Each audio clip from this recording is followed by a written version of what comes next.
안녕하세요. 오늘은 케네스 테일러의 소책자, 기독교는 믿을 만한가? 네. 이걸 가지고 좀 깊이 들어가 보려고 합니다. 네. 특히 이제 대학 같은 데 가면 기존에 가졌던 믿음이 좀 흔들릴 때가 있잖아요. 그렇죠. 많죠. 바로 그럴 때 기독교 신앙, 이거 정말 합리적인가? 이런 질문을 던지면서 답을 찾아가는 책인데요. 네, 맞습니다. 오늘 저희는 이 책이 제시하는 핵심 논점들, 이걸 좀 명확하게 같이 짚어보는 걸 목표로 하겠습니다.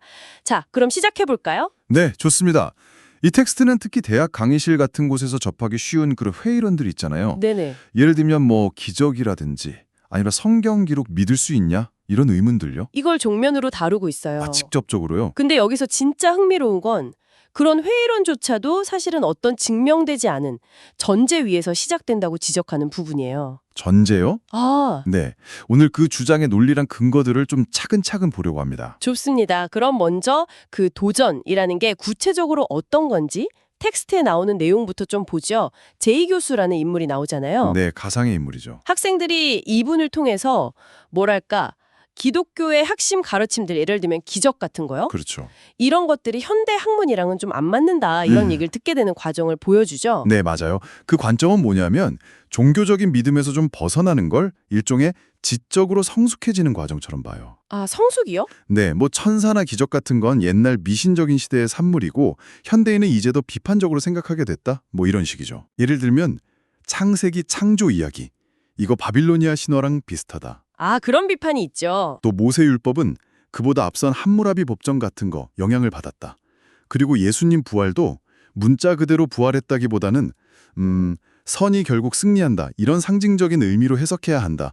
뭐 이런 주장들을 펼치는 거죠. 한마디로 요약하면 기독교의 아주 근본적인 주장들을 현대적인 시각으로 볼 때는 좀 받아들이기 어렵다. 약간 유치한 개념 아니냐 이렇게 본다는 거군요. 바로 그 지점에서 이 텍스트가 아주 강하게 반론을 제기합니다. 아, 반론이요? 네, 특히 기적이 불가능하다고 여기는 그 태도 자체가 어떤 객관적인 증거에 기반한 게 아니라 기적은 일어날 수 없어 라는 가정, 가정. 네. 즉 증명되지 않은 전제에 불과하다고 비판하는 거죠. 자연 법칙을 너무 절대시하는 관점에 의문을 던지는 거예요. 아, 과학이 이 세상 모든 일이 정말 단 하나의 예외도 없이 자연 법칙대로만 움직이고 초자연적인 개입은 절대로 불가능하다. 이렇게 증명한 적은 없다는 겁니다. 그렇죠. 과학이라는 게 관찰된 패턴을 설명하는 거지 아직 우리가 모르거나 설명 못하는 가능성 자체를 아예 없다고 말할 수는 없는 거니까요. 정확합니다. 아, 그 텍스트에 자석이랑 금속구 비유 나오잖아요. 네네. 눈에 보이지 않는 자기력이 구슬을 움직이는 것처럼 우리가 지금 당장 이해 못하는 어떤 힘이나 개입 가능성을 미리부터 없다고 단정하는 게 오히려 비과학적일 수도 있다. 이런 지적이 참 흥미로웠어요. 맞아요. 그러니까 기적에 대한 어떤 역사 기록이나 증언 같은 증거들이 있는데 이걸 검토하기도 전에 내 이론, 그러니까 자연 법칙의 절대성이라는 내 이론에 안 맞네. 그럼 거짓이야.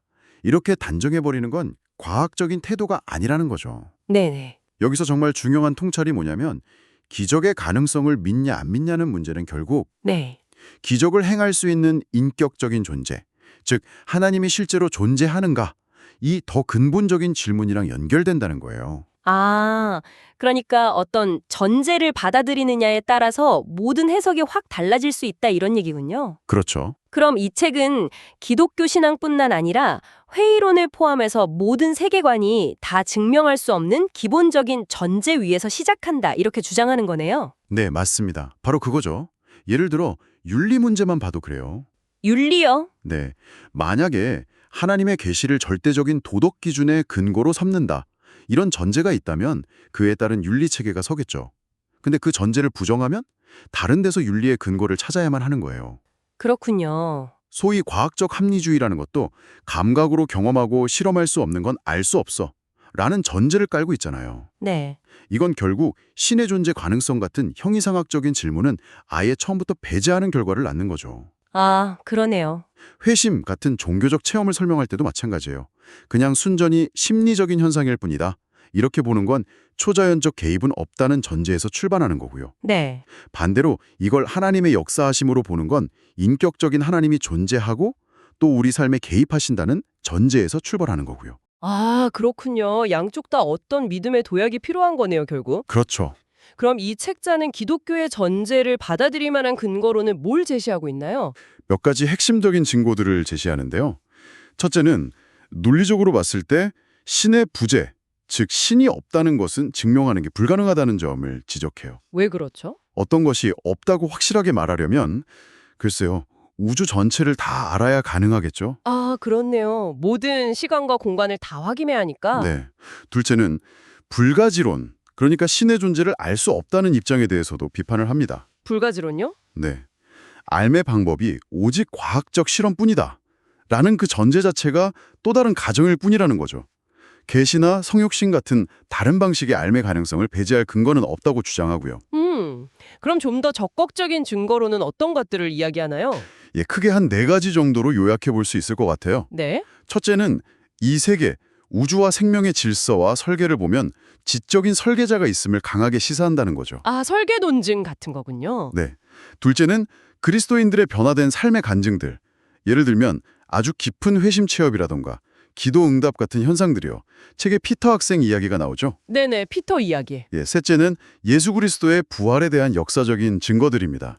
복음서 기록의 신빙성이라든지 제자들이 목숨 걸고 부활을 증언했다는 사실 같은 것들이요. 이걸 좀 검토해야 한다고 강조해줘. 실제로 회의론자였다가 증거를 보고 신자가 된 사람들 이야기도 나오죠. 프랭크 모리슨 같은? 네, 맞아요. 그런 사례들도 언급하고요. 마지막으로 성경 자체의 어떤 내적인 일관성이나 예언의 성취, 또 역사적, 고고학적 발견과의 조화, 이런 것들을 증거로 제시합니다. 결국 이 소책자는 기독교 신앙이 그냥 맹목적이거나 비합리적인 게 아니라 나름의 논리와 근거들을 가지고 있다. 이렇게 항변하는 거군요. 네, 그렇죠. 회의론도 어떤 전제에서 출발하는 것처럼 기독교도 인격적인 하나님이 존재한다는 전제에서 시작하고 또 여러 증거들을 통해서 그 타당성을 뒷받침하려고 한다. 이런 이야기네요. 네, 맞습니다. 핵심은 그냥 믿는다, 안 믿는다. 이 결론 자체가 아니라 네. 각 입장이 도대체 어떤 전제 위에 서 있는 건지, 또 제시된 근거들이 얼마나 설득력이 있는지 이걸 스스로 좀 비판적으로 따져보는 과정이 중요하다는 걸 강조하는 것 같아요. 미리 답을 정해놓고 뭐 믿고 싶지 않다거나 아니면 반대로 무조건 믿으려고 하거나 이런 편견 없이 증거 자체를 좀 정직하게 마주해봐라. 이런 도전으로 읽힙니다. 네, 오늘 저희가 살펴본 이 내용들이 듣고 계신 여러분께서도 믿음과 이성의 관계, 또 어떤 주장을 접했을 때 그 근본적인 전제와 근거들을 어떻게 평가해야 할지 이런 부분에 대해 한 번 더 깊이 생각해 보시는 그런 계기가 되었으면 좋겠습니다. 네, 마지막으로 이런 질문을 한번 던져보고 싶네요.